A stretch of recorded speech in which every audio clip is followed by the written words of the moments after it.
Hi. It's me. I'm here to ramble. Getting myself prepped for handling paper, which sounds weird now that I've said it, but I have a sensitivity to dry hands, so gotta fix that before we get going.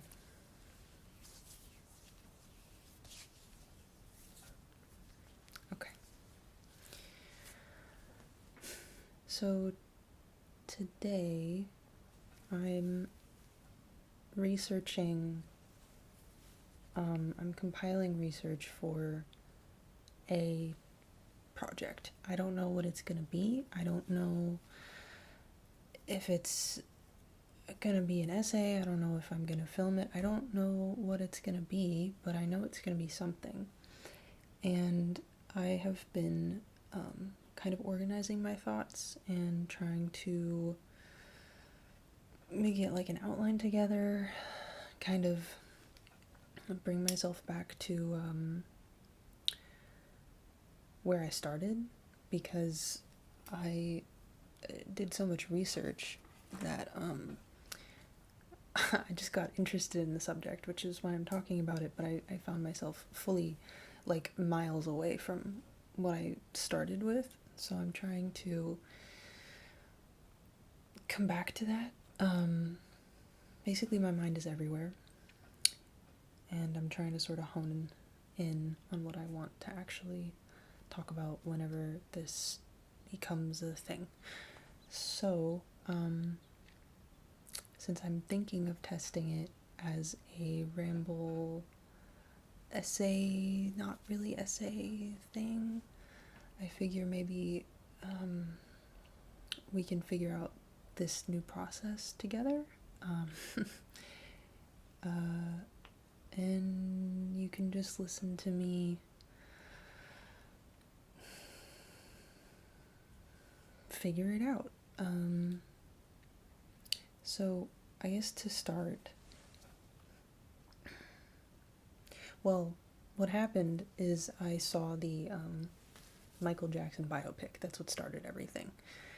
That, and then also, as a person who loves and cherishes ASMR very much, there have been a couple of artists recently who I've been watching a lot of. Alex R. ASMR, wow, incredible. And Jessa Lynn ASMR, both of them, I love their videos so much. I feel like there's so much more than just ASMR videos. I don't know. I really like the way that they both talk about things, and I kind of like that as a format for myself, possibly, so we're kind of maybe gonna be borrowing from that. I don't know. A lot of what I have is on my computer, which is in front of me, so you'll hear clicking, and also this unflattering angle of me reading things on my computer. But I also have a notebook with well, these are kind of things that I want to do more research on before I dive into whatever it is when I'm trying to put it together. And then this actually is because of Jessalyn ASMR.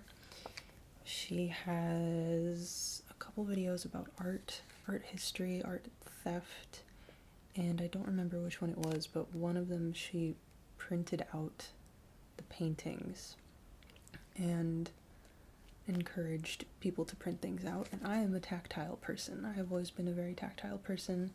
I don't do well unless I can touch things and write things and have that feeling. So I decided to try it, and it was really fun to read these essays and interviews like a book instead of on the computer. I felt like I actually comprehended more of it, and it was fun because I got to actually annotate with all of my different colored pens and things like that. So I'm gonna be reading through these. These are some of my sources.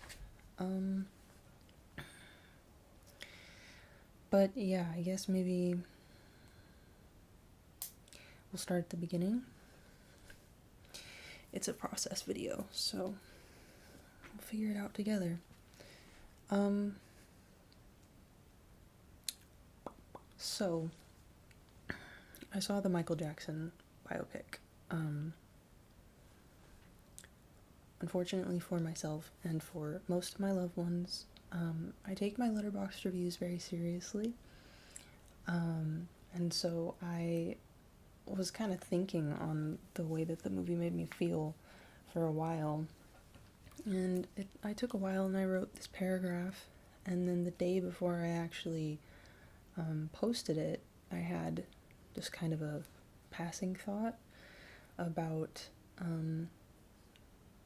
the relationship between biopics and new term, digital necromancy. I need to figure out which terms are terms that I need to define. And digital necromancy is definitely one. And I thought it would be harder to define, but it turns out I watched a couple video essays earlier, and my definition of a biopic actually needs to be defined, because the problem is that I do think there is a distinction between a Michael Jackson type biopic and a biopic like Raging Bull by Scorsese or Spencer, which was, I can't think of his name, but it was a Princess Diana sort of biopic, or even like The Social Network or Walk the Line. I think those are all very distinct from this type of Michael formulaic biopic, and so I'm trying to figure out a way to draw a line, just for the sake of clarity, between those two. And then I'm also trying to figure out when this new, because I believe that it's not only a difference in maybe filmmaking and quality and intent, but it's also a kind of a new way that we're going about biopics. The formula now has been changed and it feels newer. Like there's definitely, because Walk the Line is a lot older and it is a biopic. Like it this is what I'm trying to figure out. Walk the Line is a biopic. Michael is a biopic. The Social Network is not a biopic, but it is, mind you, these are all on my terms. In my head, it is not a biopic because it's about the wider origin story of Facebook, and it does depict real people, but it's not, we're going to follow this celebrity for the whole movie, and it's just about their life, and it's about the way that they became this caricature with this new formula that we all know now. And there's very much hero worship, no nuance, very shiny and squeaky clean, things like that. There's a difference between those two types of things to me, so I need to distinguish that. Like I said, for the sake of clarity, but also I do think there's a time period. I think there has to be a certain film that I'm gonna reference. I think it might be Bohemian Rhapsody, but I'm not sure, where this new kind of formula started. So those are the first two things. But you know what? Let me read you the two chunks of my Letterboxd review.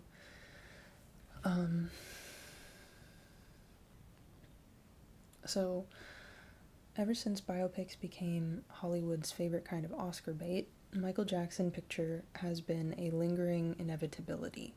Unfortunate, because it was always going to be exactly what Michael is. A sparkling, squeaky clean puff piece, so lacking in any character development or narrative depth that it seems its only purpose is to serve, theoretically, as a kind of surrogate concert for fans of the King of Pop. That was my initial thing, and then my passing thought, I put underneath, personally, I am morbidly curious by this frightening intersection between biopics and digital necromancy. Hollywood has not demonstrated any nuance, creative purpose, or frankly concern when it comes to the ethical implications at play. These are strictly tools they can use to continually exploit the American public's obsession with nostalgia. It's shameful, especially when the film ends in big bold letters, "His story continues." So I guess it's fuck everybody, we're doing biopic sequels now. Sick. So that's really where I started, and then I fell down so many rabbit holes. So what I think I'm gonna try to do is, well, I also have to define that, is since biopics became Hollywood's new favorite type of Oscar bait, there is evidence to back that up, and I want to present some type of number of,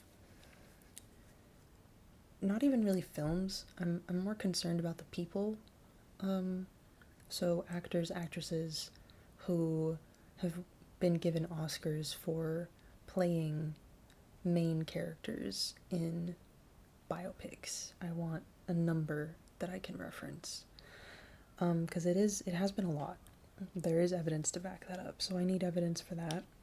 I need to find that, which I don't think will be hard. It'll just be time consuming. And then I want to also clarify my intent, which I will read in a moment, but I need to figure out a way to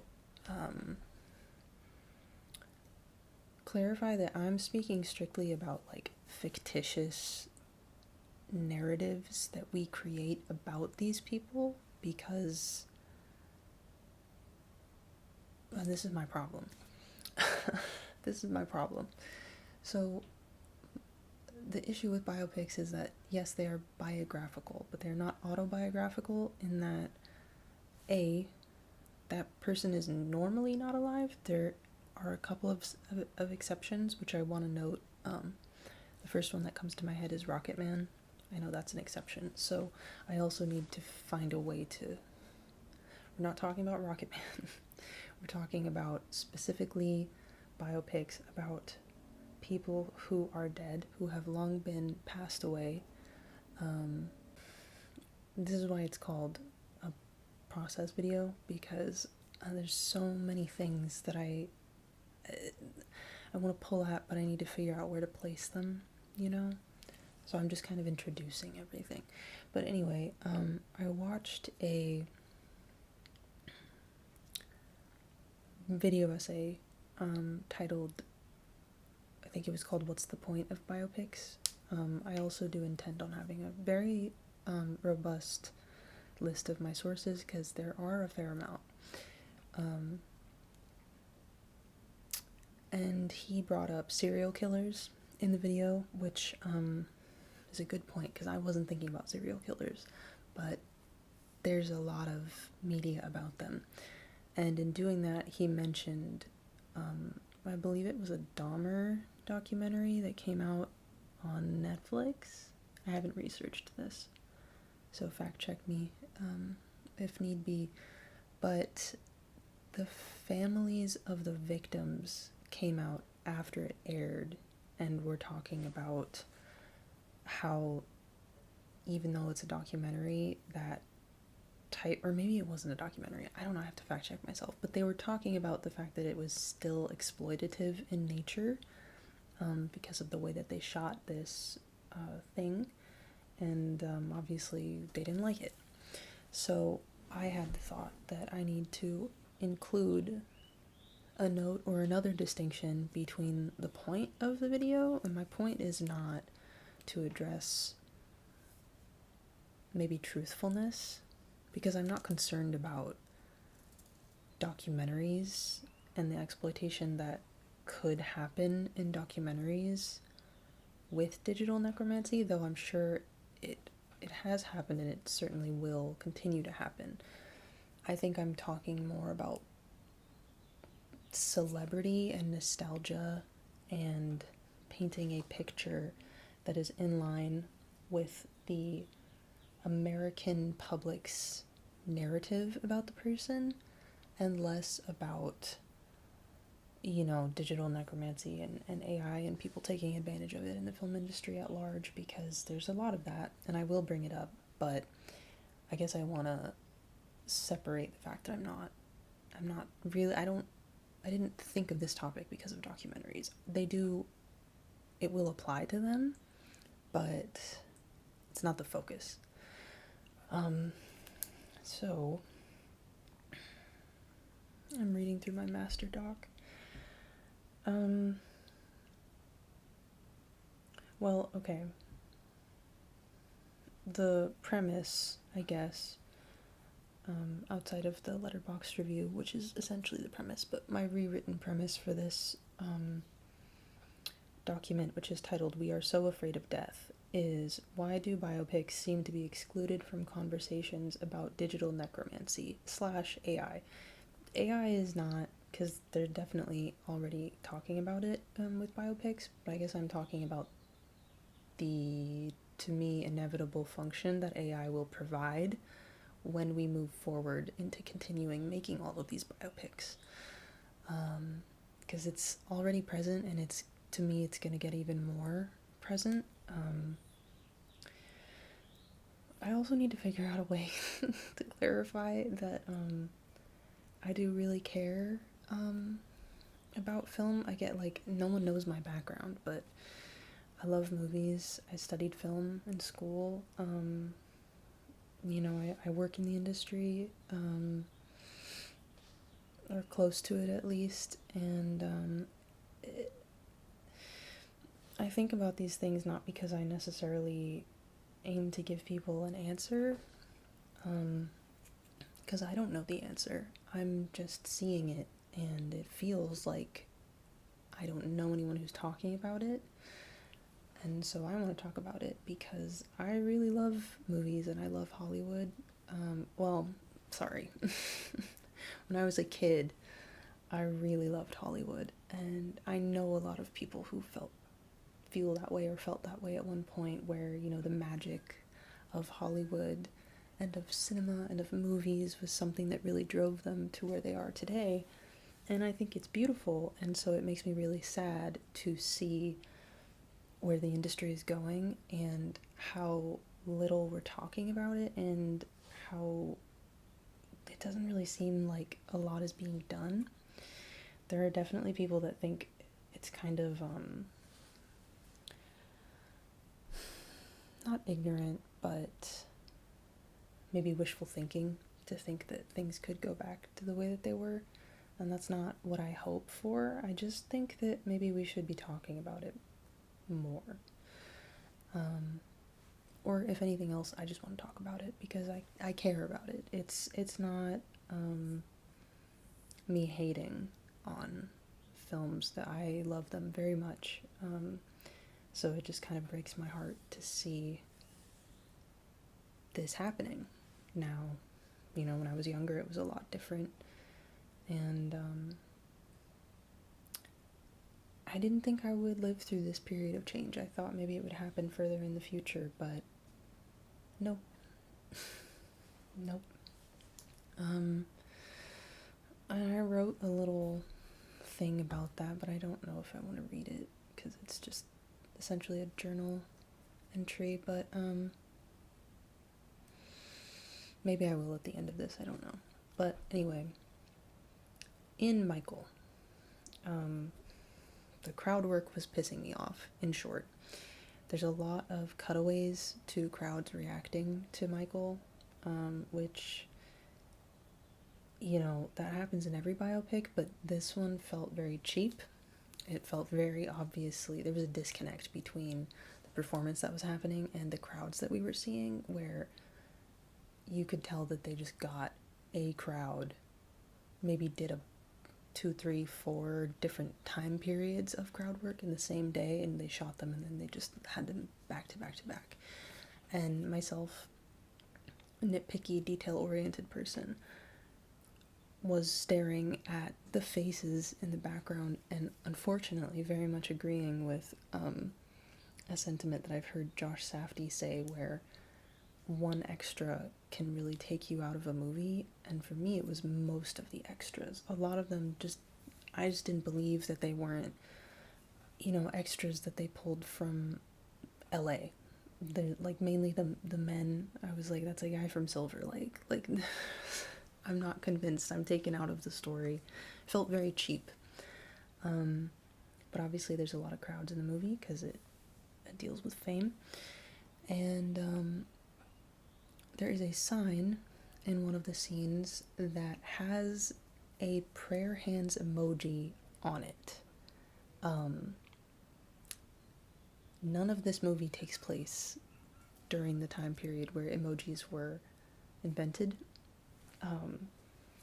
So I thought it was laughable, and to me it was just a really big hint that there's definitely AI in the movie, because I had my suspicions, but I wasn't sure. And then I found, one of the first pieces of research I found was apparently, I don't remember what year it was. Can we open this, please? No? Hang on. I don't know why it won't just let me click on it. This article was posted in 2024. Announced in September 2024. Lionsgate, which is the company that made the Michael biopic, and Runway, which is a known AI company, signed a partnership to create this is a quote, custom generative AI model trained on Lionsgate's extensive film library, which includes over 20,000 titles. Tailored to fit the studio's specific needs, they want to explore the use of AI throughout the filmmaking process, from storyboarding to editing and post-production, with a clear goal of reducing costs. So that's another through line in my whole thing, whenever it becomes a thing, which is greed and money and the invasion of tech people and Silicon Valley executives in Hollywood, where they don't even really acknowledge the art. Like, it's always been, executives have always been kind of the villains. But I read a book a couple months ago, Easy Riders, Raging Bulls, very, very well-known film book about the 70s and 80s and the change that happened in the film industry. And a lot of the executives and producers were, in and around film. They weren't completely removed up in Silicon Valley with the goal of making money off of their AI company with no regard for film or art. You know what I mean? So, greed plays a really big role, obviously. But yeah, that article was honestly astounding, because I didn't even know that studios had signed deals with AI companies yet, but I guess Lionsgate has. So to me, I was like, okay, that's why this mistake was in the movie, because what else would cause it? I just was kind of astounded that no one caught it, that it got through to the final cut. No one caught it, or they don't care. It's one of those two things. Either way, it frustrated me. So my outline when it comes to research is, I want to start with digital necromancy, right? I want to start with my review and kind of the background, and then I want to define the term. So I have a few essays about it that I want to cite, and actually I think I have it. This is one of the articles that I printed out.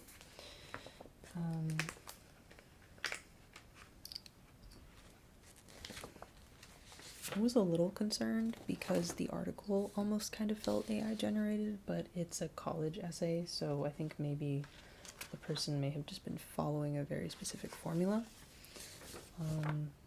for the sake of grading. So this is by James Hudson and Jay Radican, published by Lindenwood University. The title is Life, Death, and AI, Exploring Digital Necromancy in Popular Culture, Ethical Considerations, Technological Limitations, and the Pet Cemetery Conundrum. So it's kind of just a good overall approach. Like, they define digital necromancy in the piece, and there's a bunch of good quotes in here. I'm trying to see if I annotated it, but I don't remember. I read this last week, I think. Yeah, they even define necromancy, which I think is important, so I might do that as well.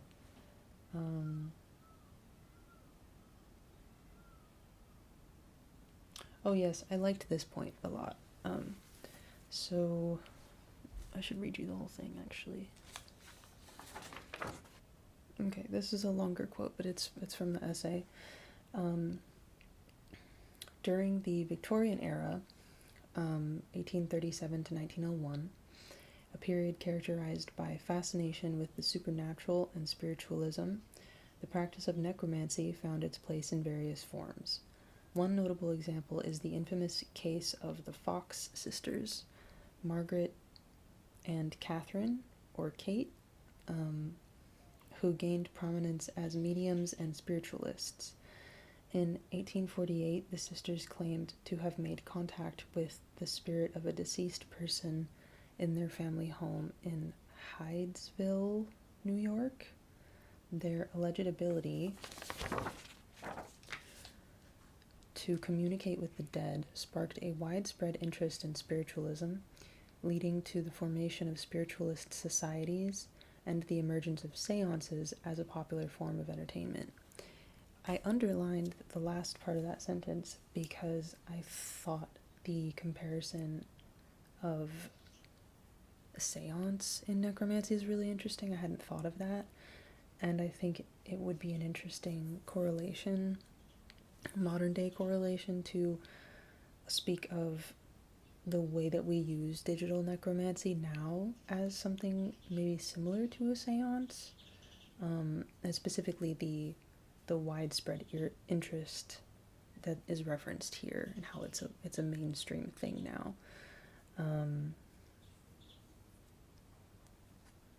Because I just read it. I don't know.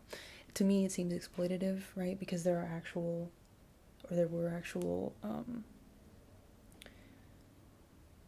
maybe not exploitative, the performative nature of a seance, or people watching a seance, and that being something that you could compare, I think, to the function of digital necromancy in biopics specifically today.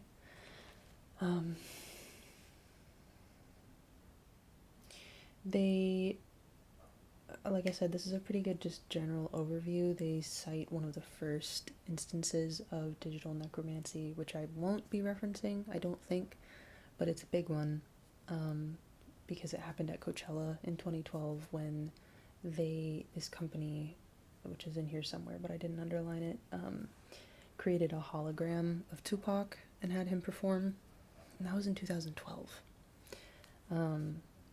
And then they talk about CGI, and the intersection of AI and robotics, and how all of that has kind of evolved.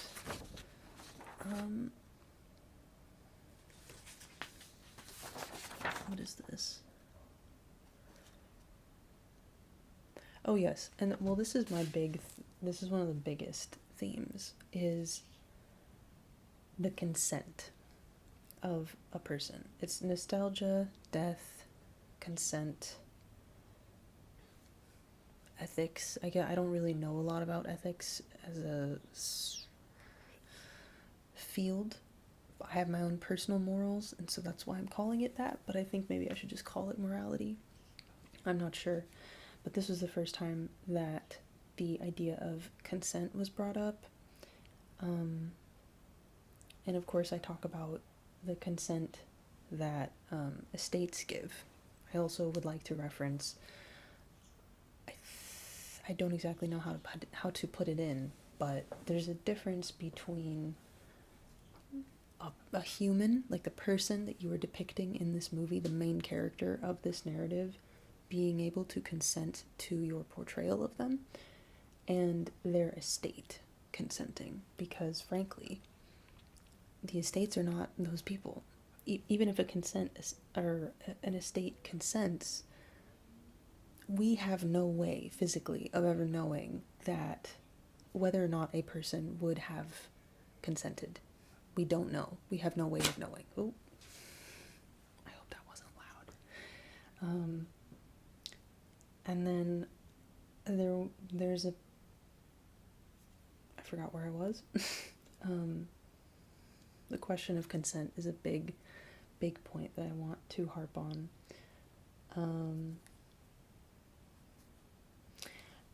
When it comes to estates, one of my favorite musicians is David Bowie, and as soon as I came to as an adult and realized the prominence of biopics and the function, I did realize that was another lingering, inevitable plot that Hollywood would try to take advantage of, and I want to point out the difference because, but again, I don't know where I want to put it.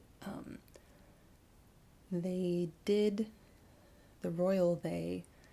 try to make a David Bowie biopic in the Michael fashion, and they did make it, and I believe it's called Stardust, but again, this is something I need to finish researching. It was a smaller studio, so it really didn't get a lot of press. I heard about it because I follow David Bowie's son, or I did at the time, who spoke about it. Essentially, the estate did not consent to have any of Bowie's music put into this film. So they did still make the film, but there's no Bowie music in it, so it's strange, and I personally can't decide if I want to watch it or not. I haven't seen it. A couple of years, I think, after that, the estate commissioned the film Moon Age Daydream, which is not a documentary and is not a biopic. It is something in between. It is essentially a compilation film of archived footage that was restored, remastered, and edited into, a narrative. I watched it. I loved it. I thought it was a really great example of how I personally would love us to approach things like this, because in the function of it being a compilation film, which is another term I need to define, every filmmaker is going to have some type of bias. So of course, I believe his name was Brent or Brett, I don't remember, starts with a B. The estate chose him. They picked the director, they had a lot of involvement in the movie, so to me, it made me feel good about it. I keep losing my point. He's always going to have a bias, but it felt maybe the least biased that you could make something like this, and since it's a compilation film, which is just clips, archived footage, there's some type of narrative, but there's no talking heads in this movie at all. It's just archival footage. In engaging with that, I created my own narrative, right? Which is what happens when you watch anything, but it was really easy to watch it and understand for myself as a person who, when I first was really into David Bowie, thought of him as some type of creative god, like he did everything. He was good at everything. How could someone like this exist? This is incredible. But the movie, the way that the compilation film was edited and the way that I was watching it, to me, it was the first time that I really understood him to just be a human, and that made me cry. And I would love it if that type of nuance was widespread, but it's really not, and so I want to point that out as an example of maybe what I wish would happen more. But not even that, because again, this is not a biopic, but I think it's important to mention the Stardust biopic that they did still make, even though they did not have consent to put any of Bowie's music in the movie. So there is no Bowie music in the movie, but they still made it. So that's this. And then I thought it was interesting that this person brought up Pet Sematary. I haven't seen Pet Sematary, but I know the premise. And they phrased it nicely in this essay. They said, popular culture has long been fascinated with the idea of regenerating the dead, of regenerating the dead, exploring the complex dynamics and ethical dilemmas surrounding the grieving process. So, they cited, I believe, at the end of this essay, a article, like a scientific article about the grieving process, about bereavement specifically, and the function of it in our brain, and how important it is to actually let people go through that. Now, I am not good at science, but I want to reference that and definitely have that as a source, because I think it relates to nostalgia, which is one of the biggest points of my entire thing, which is we are so hung up on nostalgia that we cannot let people die. So it just seems at this point to me like the American public has an inability to simply let things die. We've forgotten how important it is, death, as an just a part of being human, a part of life. So I liked that, and I want to put that in as well. And then, this is for later. When I was first starting my research, I found this Substack essay, which is called Capitalist Necromancy and the Danger of Nostalgia as Merchandise. This was kind of what pointed me in the direction of what my real problem is, which is nostalgia. The author's name is Cricket Guest. This touches on biopics, but it touches on a lot of things just in general, pop culture. And I guess it did make me realize the function of nostalgia as a political tool, because that is something that they get into towards the end of the essay. And then in this essay, there are some books referenced that I looked into, that I found really fascinating, not as sources for any of my objective criticisms, but just as good contemplations on nostalgia and media and things like that. And then they also referenced a lot, actually, in this Substack essay, a different Substack essay called The Cult of Yesterday, by River Quintana, which I read, and a large part of these chunks are just quotes from that essay, so it is equally important to credit both of them. But they mentioned the term capitalist necromancy, the exploitation of the public's affection towards beloved franchises, i.e. Star Wars. That's the biggest one.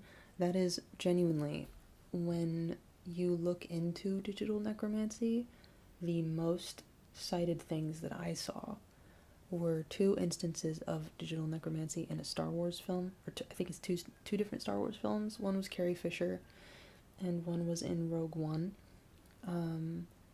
And the other one is a favorite of mine because it was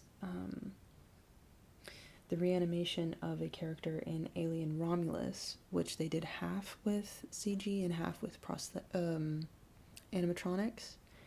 And I loved Alien Romulus, but as soon as I saw that, I was so upset because I was having the best time. And then I was like, no, why did they bring this guy back? They didn't need to. There's no reason to. But those are the 3 most referenced things that I found in talking about technology and I guess the function of it in film, in digital necromancy. So they mention that in this essay. They also reference a photo shoot. I underlined this. Oh, this was a good point. This is a quote. Why would I watch Timothée Chalamet play Bob Dylan when No Direction Home and Rolling Thunder Review, I think that's how you say it, directed by Martin Scorsese exist? This is a combined nearly 6 hours of footage of actual Bob Dylan directed by one of America's greatest directors. So I wanted to also link that in with Moon Age Daydream. I think it's very similar. And I wrote a note. This can provide nuance, audience interpretation, but we don't want people to think for themselves. I'm also connecting anti-intellectualism to the whole thing, because essentially I wrote it down. I don't know where I put it though, which is a problem. Okay. There was a plane, and I was so into this that I don't even know when the plane started flying by, so excuse me if there's redundancies, but essentially I think that if America wasn't fascist, that we would maybe see more of these types of documentary compilation films about our past celebrities and figures in history, and just kind of compiling them as humans so that we're able to watch and engage and come up with our own interpretation and our own opinion of them and their life, and just kind of watch as a bystander. But I think the prominence of biopics, like in an opposite light, just kind of points to a general sense of anti-intellectualism that's present in Hollywood, because the very nature of creating a biopic is to fictionalize parts of that person's life, and a lot of the time when you do that, you end up lying about them, and then you're doing that at a really wide scale, and unfortunately a lot of people who are not really concerned with research will watch it and believe things, and then this is not going where I wanted it to, but there's a imagine you're Alice in Wonderland, right? And there's the rabbit hole that you fall down. At the top it's biopics, and at the bottom it's fascism, and there's an element of anti-intellectualism that is, in my opinion, connected to biopics and how celebrated they are in Hollywood that points you to fascism. I think that's the point I'm trying to hammer home. But I liked that. And then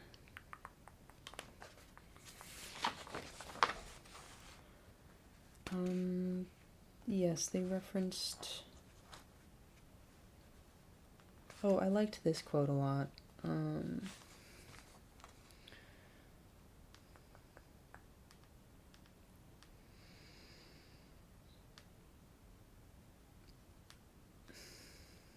What we miss is not the media itself, but rather how we felt when we consumed it originally. At the time in our life that is evoked by the reconsumption or the replication of such media. So I noted for that quote that exploiting that feeling of nostalgia is what the function of biopics are to me. Or these specific types of biopics, the Michael types of biopics, is about exploiting a sense of wonder and nostalgia that you felt for insert celebrity here at a point in time. And so it's relying more on giving you that sense of nostalgia narratively than it is showing you this person for who they really are. Because of course if they did that, you wouldn't like them anymore, and then you wouldn't feel nostalgic, and then you wouldn't become comfortable or complacent with this caricature that they've solidified in your mind through this biopic. So I thought that was an interesting quote, and then I think that's kind of it for this.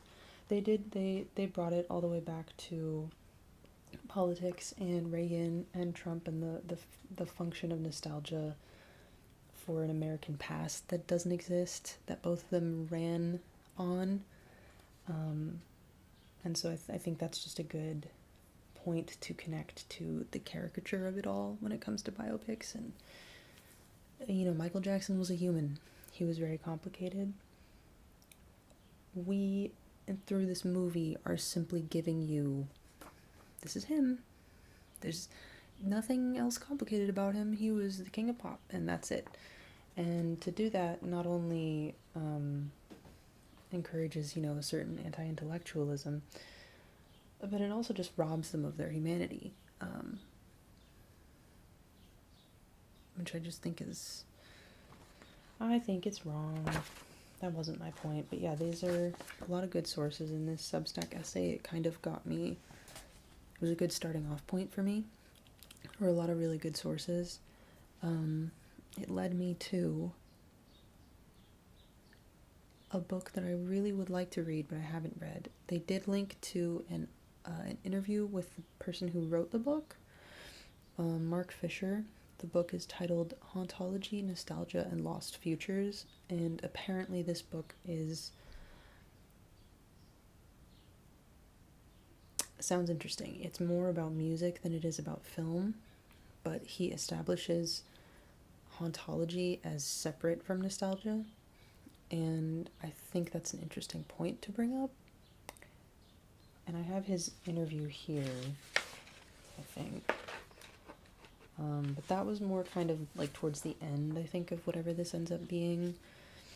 Just reflecting on nostalgia and hauntology in the sense of the past and how it lingers in American culture, in American pop culture, and the way that you can translate that to the film industry, to Hollywood.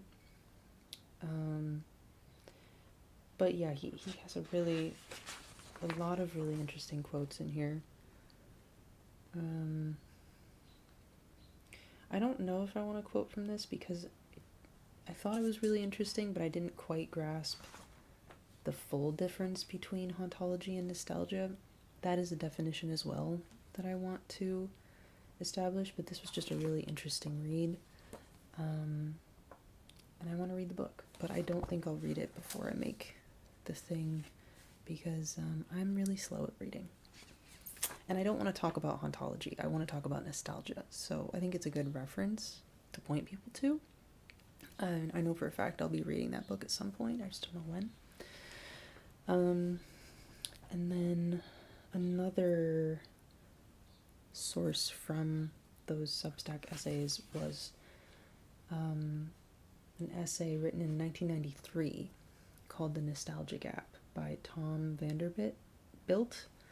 And I thought it was really fascinating to see the concerns that he was writing about in the 90s. And he also touches on nostalgia. Well, he says deliberately, actually, this is a quote: "Nostalgia is a form of propaganda, an exercise in laughter and forgetting, in which the right visual iconography and perceived authenticity can create a longing for an existence which is no longer possible, and was in fact never possible. Perfect quote. That's what I spent 15 minutes trying to explain right now. You know what I mean? So, yeah, I thought it was really fascinating to read this because he's discussing, you know, similar goings on in the 90s, which obviously we are not living in right now. But it's very similar. It's very,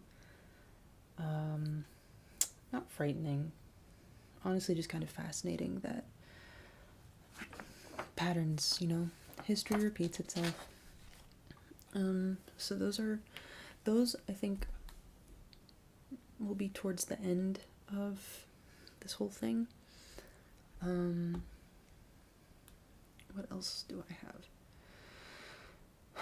I wanted, or I would like, to reference technology in general. That's where the AI part comes in, and that's where I got lost. Because there's a lot going on, obviously, with AI in the industry. And so I have a number of sources that I just kind of want to generally point to as to the what's the term I'm looking for? The new, just how present it is right now. Like, there's always something new going on. So, sorry, it's the newness of what's going on with AI and how it seems nonstop.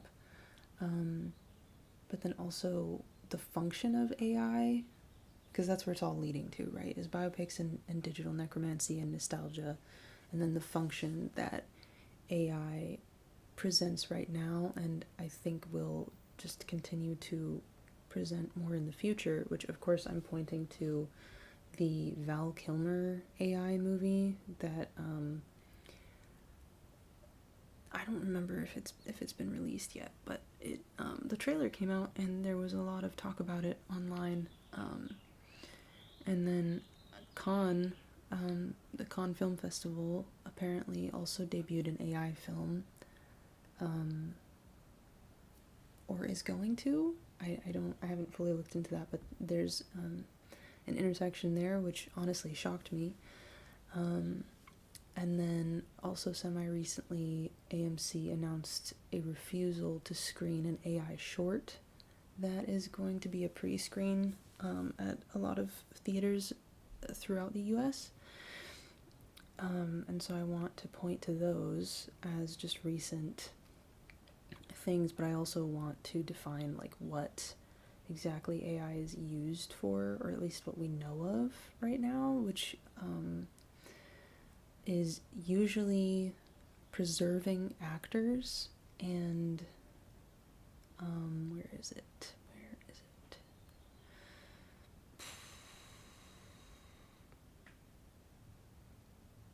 There's a lot of small things, like maybe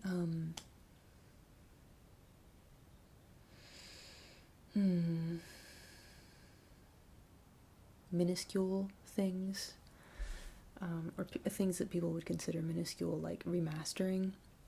But there's also a controversy with that, which I can point to, which was the animated Daft Punk musical film called Interstellar 5555. I think last year or the year before was given a re-release theatrically, and people were very excited until they realized that it was very likely that the people who remastered it used AI to do so, and they didn't officially announce whether or not they had, but they did put out a statement regarding the missing, it's a term I forget, but essentially the cells, I guess, that this film was created on are missing, and so that was some type of almost excuse that they used as why they needed to come up with a different way to remaster the film, but somehow they did avoid outright admitting that they used AI, but a lot of AI is used to remaster films.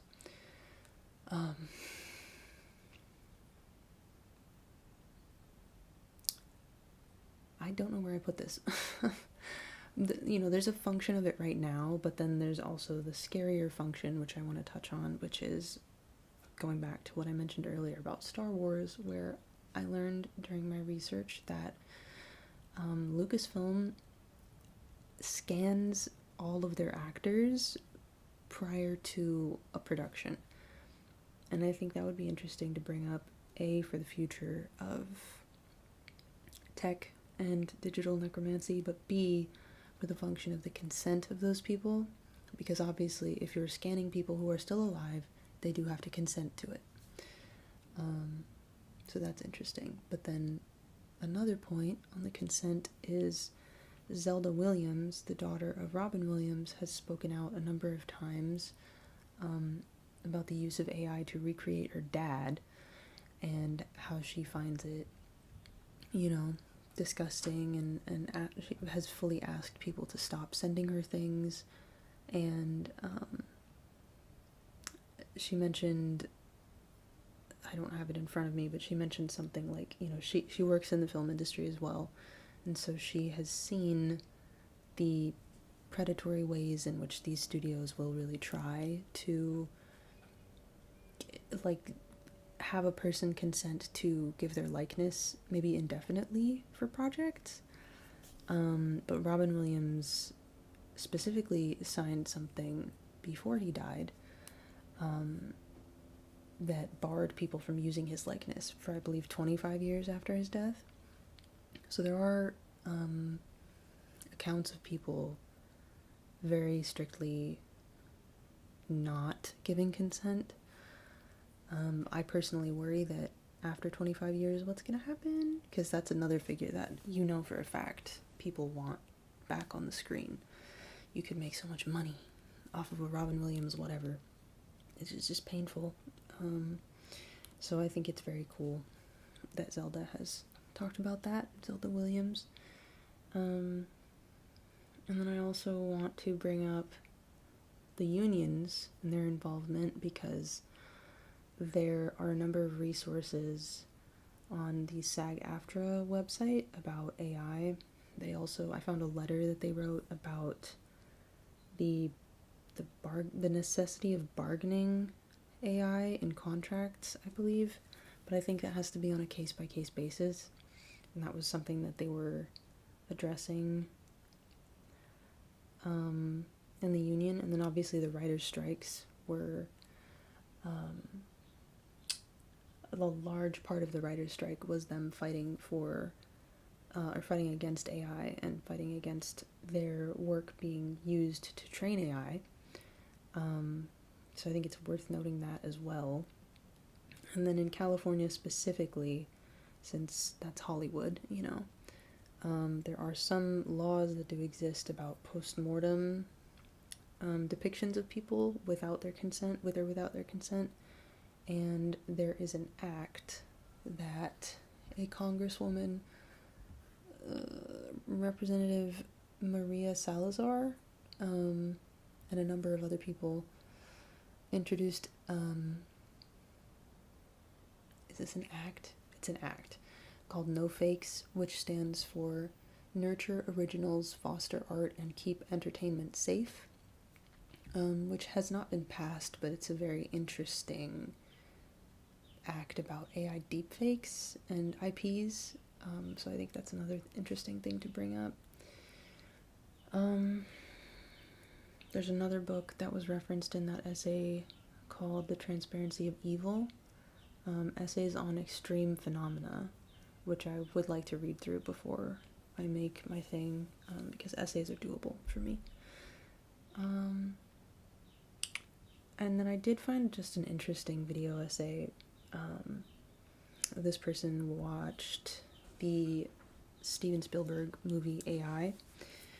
I think it's called, AI Artificial Intelligence, and was talking about Kubrick and how it was his idea and how he gave it to Spielberg, and also just the narrative that Spielberg creates between people who think like him, people who think like the two sides of the narrative argument in the movie.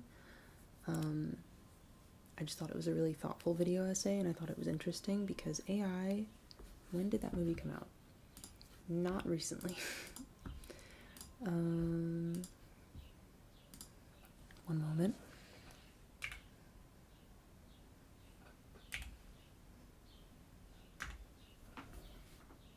Oh, 2001, which is not recently, but yeah, AI, artificial intelligence, which I watched for the first time last year, and I was really stunned by it, actually. So I thought that video essay was very interesting and thoughtful, but essentially I'm trying to figure out a way to compile all of this into something. In the past, I would have written an essay. Personally, I'm more interested in video essays now, and especially sort of the type that I think of when I think of Jessa Lynn and Alex R. ASMR, where the format is just them talking. You know, obviously they've researched a lot, they have sources and things like that when it's bigger topics, but I just think it's more personable and more approachable, and unfortunately for me, people don't like to read, so for something like this that I care about, I think it would be fun to attempt putting it into video.